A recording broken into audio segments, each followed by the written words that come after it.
Coucou. Donc maintenant qu'on a vu la chute, on va voir comment on répare. Mais avant de savoir comment on répare, il faut peut-être constater l'ampleur des dégâts. Et quand tout est fixé, ça va. Par contre, quand tu commences à démonter, bah, tu te rends compte qu'il y a des trucs qui ont pété qui vont pas être très évidents à réparer. Donc ce que j'ai fait, c'est que j'ai commencé par la base, hein. J'ai démonté les flancs, enfin, la partie supérieure qui est au niveau du réservoir, le flanc de carénage et le sabot. De toute façon, il n'y a que ça qui a été touché par chance, et l'échappement qui a été un peu écrasé. Et j'ai commencé à poncer au 180 de manière à enlever la peinture, enfin le vernis, la peinture et le gel coat. Donc du coup, des deux côtés en vue de poser de la fibre et de faire de la résine. Pour ce qui est du coup de la fibre de verre, je ne saurais pas vous dire quel modèle j'ai utilisé vu que c'est un ami qui m'a donné son reste de fibre, mais vous pouvez constater au travers des photos, on va dire la texture qu'elle peut avoir, enfin les mailles, de toute façon elle est quand même assez épaisse.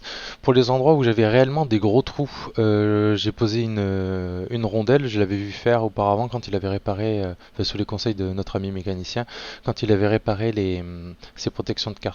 Donc j'ai fait la même chose sur mes flancs de manière à ne pas avoir trop de matière à rajouter, et aussi pour solidifier. Donc un coup de résine à blanc, on pose une grosse rondelle et après on recouvre de fibres. Donc bon voilà, donc là j'ai découpé, j'ai tout poncé, j'ai des cloques sur les doigts, mais bon, il faut ce qu'il faut, ça m'apprendra à tomber.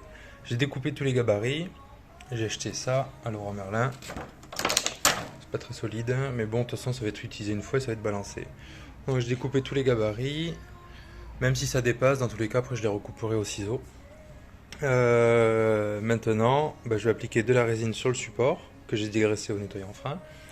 Et après, je vais faire de la résine pour imbiber tout ça et le renforcer. Donc la résine, le durcisseur, je sais pas du tout la quantité que je vais utiliser, donc je vais faire un tiers, moitié.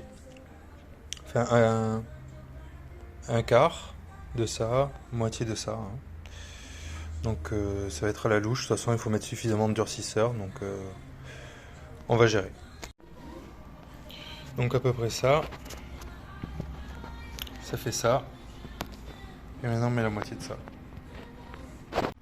Donc à partir de maintenant, on applique.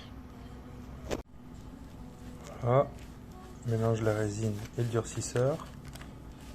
Donc à deux mains c'est mieux quand même. Donc là je vais appliquer de la résine directement sur le support.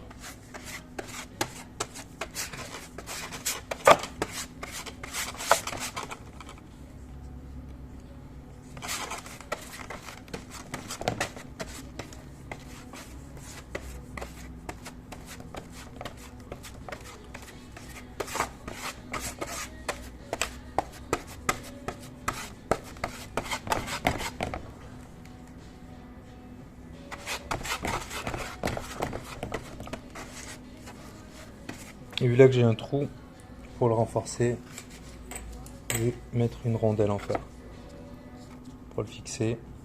Et là je vais commencer à poser ma feuille de laine. Voilà, elle est appliquée.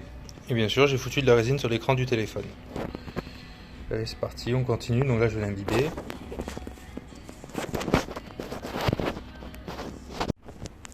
Donc voilà, elle est devenue, enfin là, elle est bien imbibée. Je vais poser la deuxième feuille de fibre.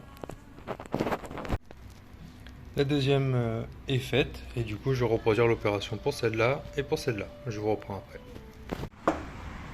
Bon, j'ai sorti tout, hein, parce que ça sent très très fort. Donc le laissez pas en intérieur, sinon vous allez vous intoxiquer. Donc là, sur la partie là, j'avais pas vu, mais c'était fissuré, donc j'ai rajouté des rondelles pour rigidifier la fissure. J'ai rajouté deux couches de plus, donc en fait ça devient vraiment transparent en fait quand vous mettez des couches.